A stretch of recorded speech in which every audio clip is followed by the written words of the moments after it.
Welcome all. क्या आप जानते हैं 10, 1010, 12 और ए, ये चारों नंबर सेम हो सकता है, राइट? ये चारों नंबर आपका सेम हो सकती है प्रोग्रामिंग लैंग्वेज पे। कैसे? Let me introduce integer literal.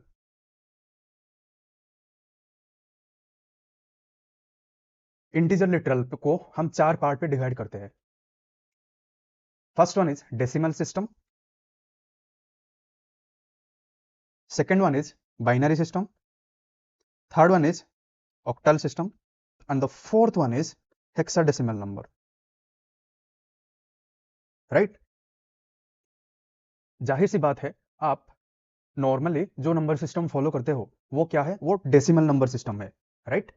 Decimal number system किस किस डिजिट्स को लेके आप बना सकते हो? डेसिमल नंबर सिस्टम पे आप 0, 1, 2, 3, 4, 5, 6, 7, 8, 9, आप ये 10 डिजिट से ही डेसिमल नंबर को बना सकते हो। सिमिलरली आप बाइनरी सिस्टम को फॉर्म करने के लिए केवल आपके पास 2 डिजिट है, ओके? 0 एंड 1। सिमिलरली ऑक्टल का रिप्रेजेंटेशन के लिए आपके पास 8 डिजिट्स है, 0, 1, 2, 3, 4, 5, 6, 7, ठीक है? और हेक्साडेसिमल के लिए आपके पास क्या अवेलेबल है? 0, 1, 2, 3, 4, 5, 6, 7, 8, 9, A, capital B, capital C, capital D, capital E, capital F, ठीक है? ए का मीन्स क्या है? ए मीन्स 10, है ना? B means 11, C means 13, D means 14, E means 15, F means 16। ये आप डायरेक्टली क्यों नहीं यूज कर सकते हो? क्योंकि आप यहाँ पे 0 to 9 डिजिट्स ले रहे हो और ये जो डिजिट्स है ये 0 to 9 का कॉम्बिनेशन है। तो इसीलिए आप यहाँ पे डायरेक्टली इंस्टेड ऑफ सेइंग 10, 11, 13, 14, 15, 16 आप ऐसे रिप्रेजेंट करते हो, like A, B, C, D, E, F, right? अब देखते हैं कि बेस क्या है, राइट? बेस मीन्स जैसे कि डेसिमल नंबर सिस्टम को रिप्रेजेंट करने के लिए आप केवल 10 डिजिट्स को ले सकते हो, तो इसका बेस हो गया 10, ठीक है? सिमिलरली इसका बेस हो गया 2। सिमिलरली इसका बेस का बात किया जाए तो इसका बेस हो गई आपके पास 8, इसकी बेस हो गई 16, ठीक है? अभी जैसे कि आप स्क्रीन पे देख पा रहे होगे कि डेसिमल, बाइनरी, ऑक्टल और हेक्साडेसिमल का एक कंपैरिजन टेबल है यहाँ पे। तो डेसिमल सिस्टम को आप बाइनरी सिस्टम पे कुछ ऐसे लिख सकते हो और ऑक्टल सिस्टम पे कुछ ऐसे लिख सकते हो और हेक्साडेसिमल सिस्टम पे कुछ ऐसे लिख सकते हो। हम इस वीडियो में कन्वर्जन्स पे नहीं जाएंगे, रादर देन हम देखेंगे कि कौन कौन सा आपके पास फंक्शंस है पाइथन में, ताकि ये जो कन्वर्जन का काम है वो आराम से आसानी से करके दे देगी, राइट? आप यहाँ पे जैसे कि हाईलाइटेड ऑलरेडी है कि जैसे आप ऑक्टल डेसिमल नंबर सिस्टम पे आते हो और 7 के बाद आपके पास 8 को रिप्रेजेंट करने के लिए 10 यूज हो जाती है। सिमिलरली 9 को यूज करने के लिए 11 यूज हो जाती है, एंड सो ऑन।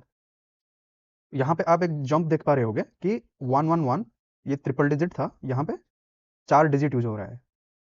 सिमिलरली 15 के बाद आपको 5 डिजिट को यूज करना पड़ रहा है बाइनरी सिस्टम को रिप्रेजेंट करने के लिए, राइट? सो डेसिमल में अगर मैं लिखूंगा तो 10 को कैसे रिप्रेजेंट करूंगा? सपोज डेसिमल में मैं लिखता हूं c is equal to 10, right? उसको बाइनरी पे कैसे लिखूंगा? बाइनरी पे लिखूंगा c is equal to 0 small b 1010। जैसे आप देख पा रहे होगे 10 मीन्स यहाँ पे 1010 है बाइनरी नंबर सिस्टम पे। सो यहाँ पे मैंने लिखा 0 b, 0 b प्रीफिक्स क्यों यूज कर रहा हूँ? ताकि मैंने सिस्टम को ये बता रहा हूँ कि जो भी नंबर मैं यहाँ पे रिप्रेजेंट करता हूँ वो नंबर किस सिस्टम को बिलोंग करती है। 1010 किस सिस्टम को बिलोंग करती है? बाइनरी सिस्टम को बिलोंग करती है। तो इसीलिए मैंने लिखा कि c is equal to 0b, यानी कंप्यूटर को मैं ये बताना चाह रहा हूँ कि c में मैं जो भी वैल्यू एंटर करूंगा वो बाइनरी होगा, राइट? सिमिलरली ऑक्टल पे आप कैसे लिखोगे? c is equal to 0 o 1 2, और हेक्साडेसिमल पे हेक्साडेसिमल पे आप ऐसे लिखोगे C is equal to 0x A, right. जैसे आप यहाँ पे देख पा रहे होगे हेक्साडेसिमल का वैल्यू यहाँ पे A में रेस्पेक्टिव डेसिमल नंबर 10 है और ऑक्टल पे 1 2 का रेस्पेक्टिव डेसिमल नंबर क्या है, 10 है। ठीक है, तो आप 10 को रिप्रेजेंट करने के लिए आपके पास 4 अलग अलग रिप्रेजेंटेशंस हो गया। ठीक है, एक तो हो गया 10, एक हो गया 0B 1010, एक हो गई आपके पास 0O12, एक हो गई 0XA, राइट। क्या आप फ्लोटिंग पॉइंट नंबर को बाइनरी, ऑक्टल और हेक्साडेसिमल नंबर पे रिप्रेजेंट कर सकते हो? फिलहाल डायरेक्टली नहीं कर सकते हो, राइट। सो यहाँ पे हम फ्लोटिंग पॉइंट नंबर को डिस्कार्ड करते हैं। अब चलते हैं कॉम्प्लेक्स नंबर पे। याद रखिए कॉम्प्लेक्स नंबर का जो रियल पार्ट्स होती है, सपोज मैंने ऐसा कुछ लिखा C1 is equal to 0B 1010 plus 17J, ये क्या है, रियल पार्ट है। तो रियल पार्ट को आप किसी भी नंबर सिस्टम पे रिप्रेजेंट कर सकते हो, लेकिन कॉम्प्लेक्स नंबर का जो इमेजिनरी पार्ट है उसको आप किसी भी नंबर सिस्टम पे रिप्रेजेंट नहीं करोगे, राइट। ये क्या है, रियल पार्ट है। तो रियल पार्ट को तो आप आराम से कर सकते हो, लेकिन इमेजिनरी पार्ट को आप नहीं कर सकते हो, राइट। ठीक है, अब चलते हैं कंप्यूटर स्क्रीन पे और कोड का डेमोन्स्ट्रेशन देखते हैं।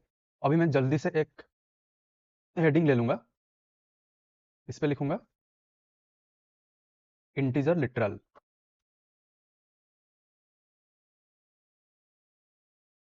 ठीक है, तो मैंने आपको क्या क्या बताया था?